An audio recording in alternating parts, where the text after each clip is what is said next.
اب فیصلے کے مہینے اور سال آ رہے ہیں، اس لیے اب گناہوں کی طرف واپس جانے کا بالکل وقت نہیں۔ بہت غور سے جملہ سننا، فیصلے کے سال آ رہے ہیں، اب دنیا کی زندگی میں زیادہ وقت باقی نہیں، پوری دنیا کی زندگی میں زیادہ وقت باقی نہیں، اب فیصلے کے دن آ رہے ہیں۔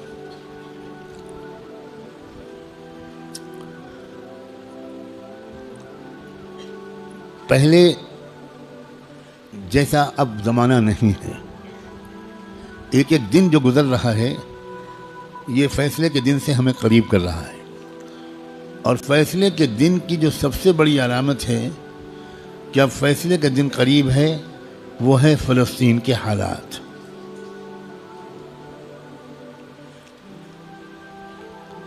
کیونکہ اب بہت بڑے بڑے واقعات ہوں گے، دجال کی آمد بھی بہت دور نہیں ہے، اور حضرت عیسیٰ کی آمد بھی بہت دور نہیں ہے، اور امام مہدی کی آمد بھی بہت دور نہیں۔ اب مسئلہ یہ ہے کہ اگر اب بھی ہم گناہوں کی زندگی میں لگے تو ہمیں اللہ دجال کے ساتھ کھڑا کر دے گا، توبہ کی توفیق بھی ہم سے چھین لے گا، حضرت امام مہدی کے دشمنوں کے لشکر میں ہم کھڑے ہوں گے۔ اب یہ دیکھو، یہ وہ وقت ہے، کچھ پتہ نہیں کس وقت اگلا قدم اٹھ جائے۔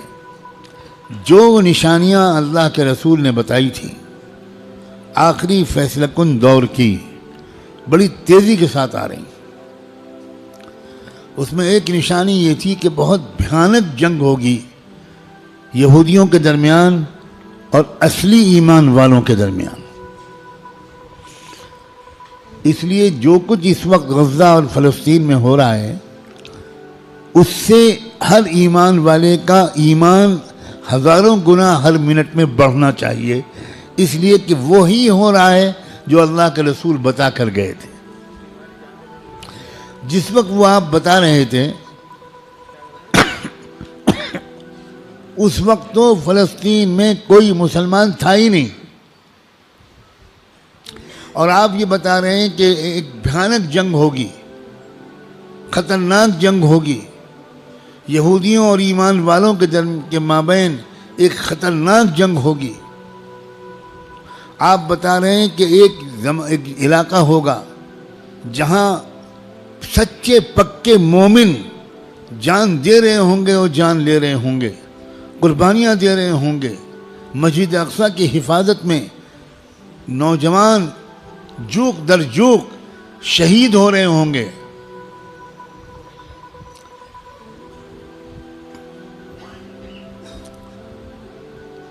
اور اللہ وہاں کے مجاہدوں سے سب سے زیادہ خوش ہوگا، اصلی ایمان والے وہیں پر ہوں گے۔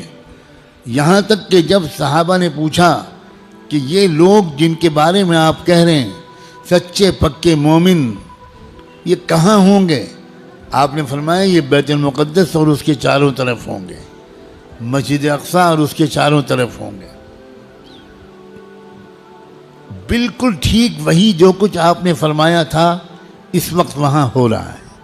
ہم لوگ اسی زمانے میں ہیں، آپ اس سے خوش ہوں یا آپ اس سے ناراض ہوں، ہم کو اللہ نے وہی زمانہ عطا فرمایا جس میں ہم اپنی آنکھوں سے اللہ کے رسول کی بات کو سچا پکا ہوتا ہوا دیکھ رہے ہیں۔ تو اس وقت وہاں جو ہو رہا ہے اس سے ہر لمحے ایمان کو بڑھنا چاہیے ہمارے۔ یہ ہمارا ایمان کی مضبوطی کی وجہ ہے۔ لوگ الٹا سمجھ رہے ہیں، یہ جو کچھ وہاں پر ہو رہا ہے اس سے خوف اس کے دل میں آ رہا ہے جو سمجھا ہوا نہیں ہے، ڈر وہ رہا ہے جو سمجھا ہوا نہیں ہے۔ لیکن جو سمجھا ہوا ہے قرآن و حدیث کو، اللہ کے رسول کی باتوں کو، وہ یہ کہہ رہا ہے کہ یہی تو وہ فرمایا تھا اللہ کے رسول نے، جو ہو رہا ہے وہی ہو رہا ہے جو اللہ کے رسول فرما کر گئے تھے۔ اس کا مطلب یہ ہے کہ آپ کی نبوت برحق ہے، آپ سچے رسول ہیں۔ آپ نے اس وقت یہ فرمایا تھا جب اس کے کوئی آثار نہیں تھے۔ اب آپ نے جو آئندہ کے بارے میں فرمایا تھا کہ جو ہوگا، جب وہ ہو رہا ہے اور پچھلے 6 مہینے سے ہو رہا ہے، بلکہ پچھلے 75 سال سے ہو رہا ہے، جو اللہ کے رسول بتا کر گئے تھے، تو اس کے بعد میں جو ہوگا اس مقابلے کا آخری انجام، اس کے بارے میں اللہ کے رسول نے جو کچھ فرمایا وہ بھی یقیناً ہو کر رہے گا۔ اور وہ کیا ہوگا؟ وہ یہ ہوگا کہ اللہ کے کلمے کا بول بالا وہاں سے پھیلنا شروع ہو کر پورے عالم کی ہر کچی پکے گھر میں اللہ کا کلمہ داخل ہوگا۔ پوری زمین پر انصاف کا نظام قائم ہوگا، اللہ کا حکم چلے گا، باطل ٹوٹے گا، حق کا غلبہ ہوگا، ایمان والوں کو اللہ تعالیٰ عزت، حکومت، اقتدار، طاقت، غلبہ دیں گے، ان کی قربانیوں کے انعام کے طور پر ضرور دیں گے۔ اور پھر دجال کا قتل ہوگا، دجال سے چھٹکارا ملے گا۔ پوری دنیا میں لا يبقى بیت مدر ولا وبر الا وتدخل فيه کلمۃ الاسلام بعز عزیز او بذل ذلیل۔ اللہ کے رسول کی حدیث کے الفاظ ہیں کہ کوئی کچا پکا گھر یا کوئی خیمہ ایسا نہیں بچے گا جس میں اللہ کا کلمہ داخل نہ ہو جائے، طاقت کے بل پر یا قبول کر کے داخل ہو کر رہے گا۔ اس لیے لوگوں، یہ بہت چوکنا رہ کر جینے والا زمانہ ہے۔ اگر اسی طرح غفلت میں رہے جس طرح اب تک جی رہے ہیں تو ہمیں خبر بھی نہیں ہوگی، اور اللہ کی طرف سے فیصلہ ہو چکا ہوگا کہ اس نالائق، فاسق، فاجر، خطاکار، گنہگار مسلمان کو میں دجال کا ساتھی بناؤں گا۔ یہ امام مہدی کا ساتھی نہیں بنے گا، یہ حق کا ساتھی نہیں بنے گا، یہ سچ اور انصاف کا ساتھی نہیں بنے گا، یہ مظلوموں کا خادم نہیں بنے گا، یہ ظالموں کا ایجنٹ بنے گا، یہ ظالموں کا مخبر بنے گا، یہ ظالموں کا دلال بنے گا، 4 پیسے کے لیے تھانے پہ جا کر مخبری کرے گا۔ یہ فیصلہ کسی لمحے ہم میں سے کسی کے بارے میں ہو سکتا ہے۔ یاد رکھنا، میں نے اللہ کی توفیق سے اپنی بساط کے مطابق بہت لمبی بات کو چند جملوں میں سمیٹ کر آپ کے سامنے رکھ دیا ہے۔ قسم کھا کے کہتا ہوں، اس میں ذرا بھی مبالغہ نہیں ہے، فیصلے کا دن قریب ہے۔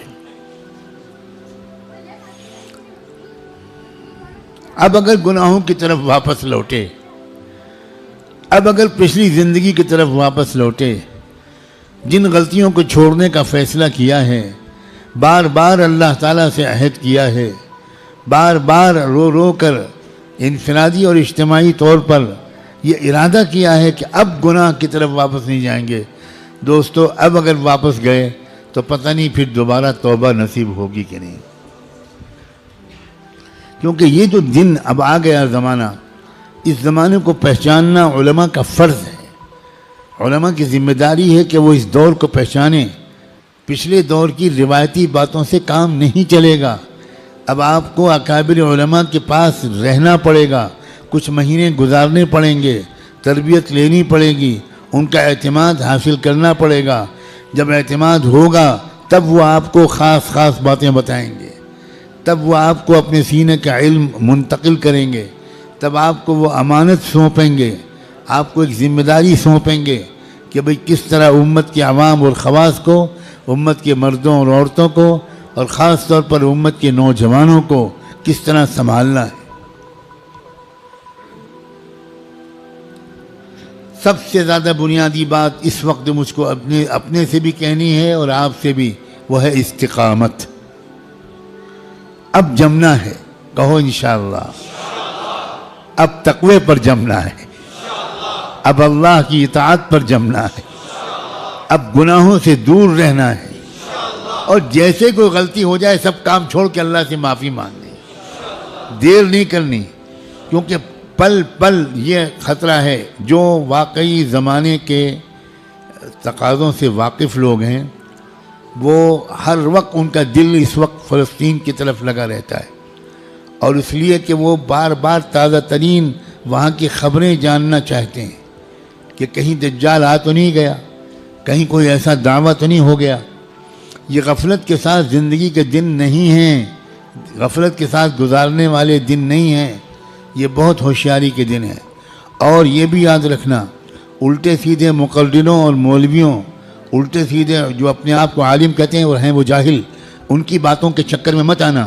وہ طرح طرح کی باتیں تم کو بتا کر تم کو غلط راستے پر لے جائیں گے.